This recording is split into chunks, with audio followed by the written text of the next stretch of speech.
ठाकुर जी का ही तत्व रूप श्री किशोरी जी के रूप में प्रकट हुआ। हुँ। भगवान की सब लीलाएं जो है ना, ये हमको इन्फ्लुएंस करने के लिए होती हैं, हमको समझाने के लिए, हमको बताने के लिए, हमको सद्मार्ग दिखाने के लिए होती हैं। भगवान ने अपनी ही आह्लादनी शक्ति को वृषभानु जी और कीर्तिदा मैया के यहाँ राधा श्री किशोरी जी के रूप में भेजा। वो कोई अलग नहीं थी उनसे, ठाकुर जी का ही स्वरूप थी। मैं कथा सुनाता हूँ कि जब देवासुर संग्राम हुआ, समुद्र मंथन हुआ, समुद्र मंथन में जब अमृत प्रकट हुआ, तो देवताओं और दैत्यों में हुआ कौन पहले पिएगा।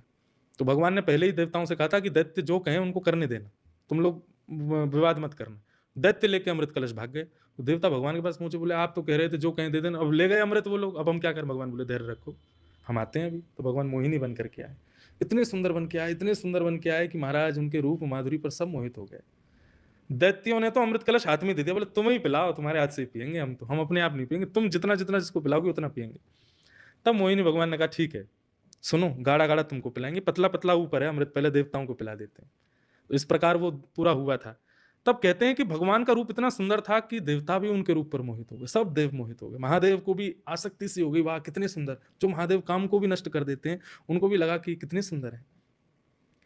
पर एक देव थे जो आसक्त नहीं हुए, वो थे सूर्य। सूर्य के प्रति हृदय में वात्सल्यता आ गई।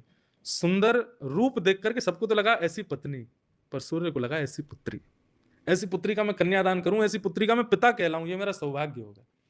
उस भाव पर भगवान रीझ गए, बोले कि सूर्य तुम्हारे भाव से हम बड़े प्रसन्न हैं। बताओ, सबको लग रहा है कि हमसे ब्याह हो जाए, तो तुमको लग रहा है कि हम तुम्हारी पुत्री बन जाए। निश्चित होगा, द्वापर आ रहा है, हम कृष्ण अवतार होंगे ना, अवतार तो हमारा पुरुष रूप में होगा, पर तुम्हारे मन की भावना की पूर्ति के लिए और प्रेम की प्रधानता को स्थापित करने के लिए हमारा ही अंश, हमारी ही आह्लादनी शक्ति तुम्हारे यहाँ पुत्री रूप में प्रकट होगी।